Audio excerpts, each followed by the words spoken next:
क्या बात है। लास्ट ईयर सितंबर के मंथ में 2022 में हम आए थे। ये पेड़ तब भी खाली था और अभी देखो सितंबर का महीना शुरू हो चुका हुआ है और यहाँ पर देखो ये छोटे छोटे फ्लावर्स आने शुरू हो गए हैं। यकीन मानो ये अभी पिंक है ना, पिंक के बाद ब्राउन होगा, फिर उसके बाद ग्रीन हो जाएगा। एक ही पेड़ के ऊपर 3 तरह के लीव्स आते हैं, तो आप खुद हिसाब लगाओ यहाँ की नेचर कितनी ज़बरदस्त है। Hello boys and girls, welcome to my YouTube channel real experience by Nikhil. पिछली 2 वीडियोस में मैंने अपना स्ट्रगल जो है वो एक्सप्लेन किया आपको। अगर आपने वो वीडियो नहीं देखी है तो उसको देख लेना, आपके लिए इन्फॉर्मेटिव है। कौन कौन सी चुनौतियां आपको आ सकती हैं ऑस्ट्रेलिया में, मुझे कौन सी आई थी जब मैं फ़र्स्ट टाइम आया था। तो इस वीडियो के अंदर जैसा कि मैंने आपको कहा था लास्ट वीडियो में कि मैं नेक्स्ट वीडियो में बताऊंगा कि कैसे मुझे अपना घर ढूंढने में परेशानी आई और मैंने क्या क्या चीज़ें की। पिछली वीडियो में मैंने ये बताया था कि जॉब को लेकर क्या क्या मुझे प्रॉब्लम्स आई थी और कैसे मैंने अपना सर्वाइव किया। इस वीडियो के अंदर हम बात करेंगे कि आप अगर ऑस्ट्रेलिया में आते हो तो कैसे घर ढूंढ सकते हो रेंट के ऊपर, ताकि आपको दिक्कत ना आए। मैं पहले अकेला आया था और अकेला क्यों आया था उसका रीज़न क्या था। डॉटर मेरी छोटी थी, फर्स्ट टाइम आना था और यहाँ का क्या एक्सपीरियंस है वो नहीं पता था। इवन दो मैं भी फ़र्स्ट टाइम आया था, यहाँ पर कोई था नहीं, लेकिन पिछली 2 वीडियोस में मैंने एक्सप्लेन किया कि मैं किसके पास रहा, बला बला। मैं उसको दोबारा एक्सप्लेन नहीं करूँगा। मेन मोटिव है इस वीडियो के अंदर आपको ये बताने का कि आपने यहाँ पर घर कैसे ढूंढना है। देखो गाइज़, मैं उनके साथ 1.5 महीना रहा।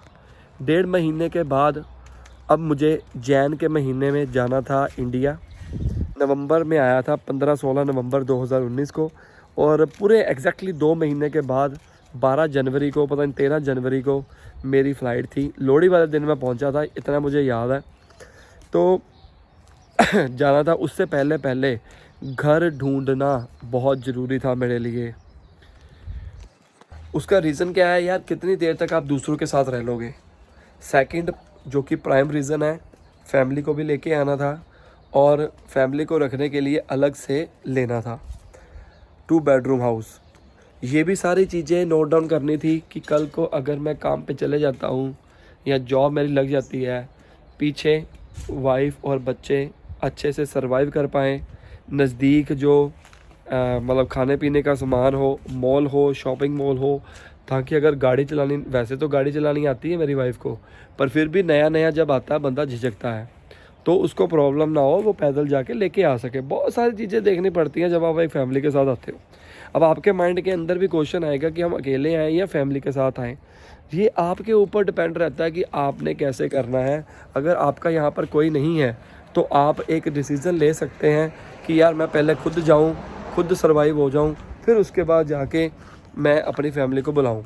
Depend on your situation.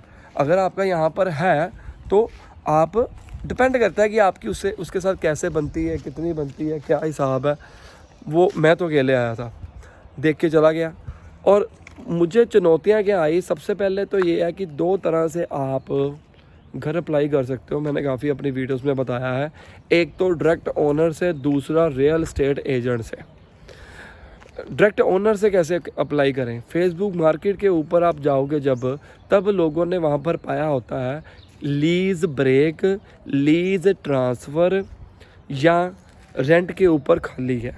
ठीक है, लीज़ ब्रेक और लीज़ ट्रांसफ़र में फ़र्क क्या है। जैसे कि यहाँ पर आपको कॉन्ट्रैक्ट करना पड़ता है, 1 साल रहूँगा जी, 2 साल रहूँगा ओनर के साथ या रियल एस्टेट एजेंट के साथ। वो पूछते हैं जब आप फर्स्ट टाइम इनसे कॉन्ट्रैक्ट में आते हो। मान लो मैंने 2 साल तक लीज़ ले ली। अब 1 साल के बाद मेरी रिक्वायरमेंट चेंज हो गई, मुझे 2 बेडरूम हाउस से 3 बेडरूम हाउस जाना है या मुझे वो घर छोड़ना है। तो मेरे पास 2 ऑप्शन होंगे, या तो मैं लीज़ ट्रांसफ़र कर दूं या तो मैं उसको ब्रेक कर दूं। लीज़ ट्रांसफ़र का मतलब क्या होता है, जैसे मान लो 2 साल का कॉन्ट्रैक्ट मैंने किया और एक हफ्ते का मान लो $300 उसको मुझे पे करना है।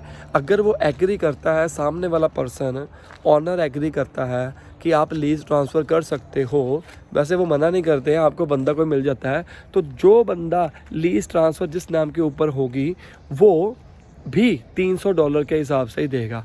कई बंदे कहते हैं कि लीज़ ब्रेक करनी पड़ेगी आपको। जितनी भी लीज़ ब्रेक होती है ना, हमेशा कोई ना कोई किराया बढ़ता है। जैसे 300 है वो 320 कर लेगा या 350 कर लेगा, वो डिपेंड करता है। ठीक है, इसको कहते हैं लीज़ ब्रेक और लीज़ ट्रांसफ़र। और दूसरा ज़रिया होता है जी, अगर आप रियल एस्टेट एजेंट के साथ कॉन्टैक्ट करते हो तो घर ले सकते हो रेंट पे। चुनौतियाँ ये आ गई कि जब भी आप घर रेंट के ऊपर लेना चाहते हो अभी भी, तो सबसे पहले वो ये देखते हैं कि आपका हिस्ट्री क्या है। हिस्ट्री इन द सेंस कहाँ पर जॉब करते हो, क्या पे स्लिप्स हैं, आपका रेफरेंस कौन है। रेफरेंस की बहुत यहाँ पर मानते हैं। रेफरेंस मतलब कि आप कोई ऐसा बंदा बताओ कि जो आपको जानता हो, ठीक है ना। तो वो उसको कॉल करके पूछते हैं कि इसके बंदे के बारे में बताओ हमें एक्चुअली में, ठीक है ना। तो उस टाइम के ऊपर देखो भाई, ये ना हमारे पास जॉब थी, ना पे स्लिप थी, क्योंकि जॉब तो करते नहीं थे। अपना थोड़ा बहुत मैं बिज़नेस करता था पीटी की ऑनलाइन क्लासेस का, तो उसके बेसिस के ऊपर मैंने ना इनकम टैक्स भरा ली।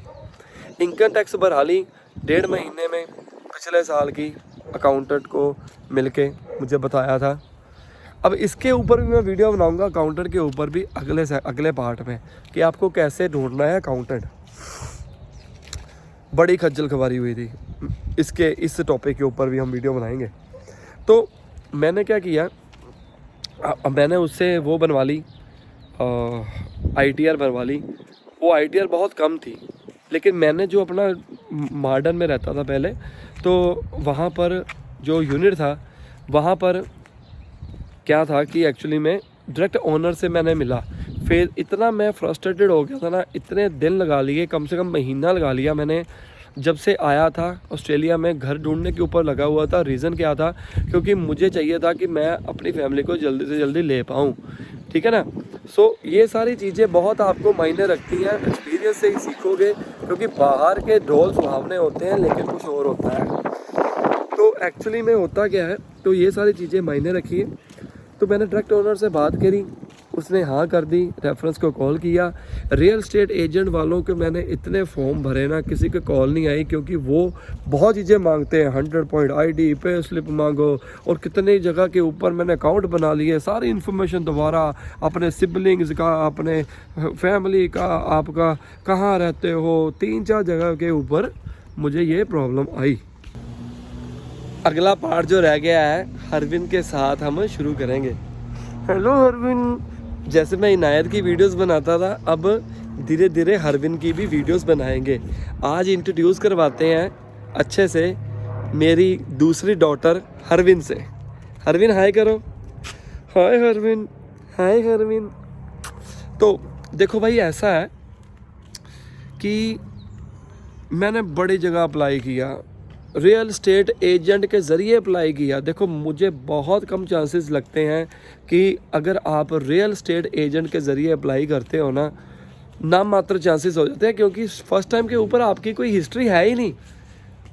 यहाँ पर तो किराएदार भी देख कर लेते हैं कि भाई अगला चिट्ठा क्या है, इसका पीछे रेपो क्या है, पैसे दे पाएगा या नहीं दे पाएगा।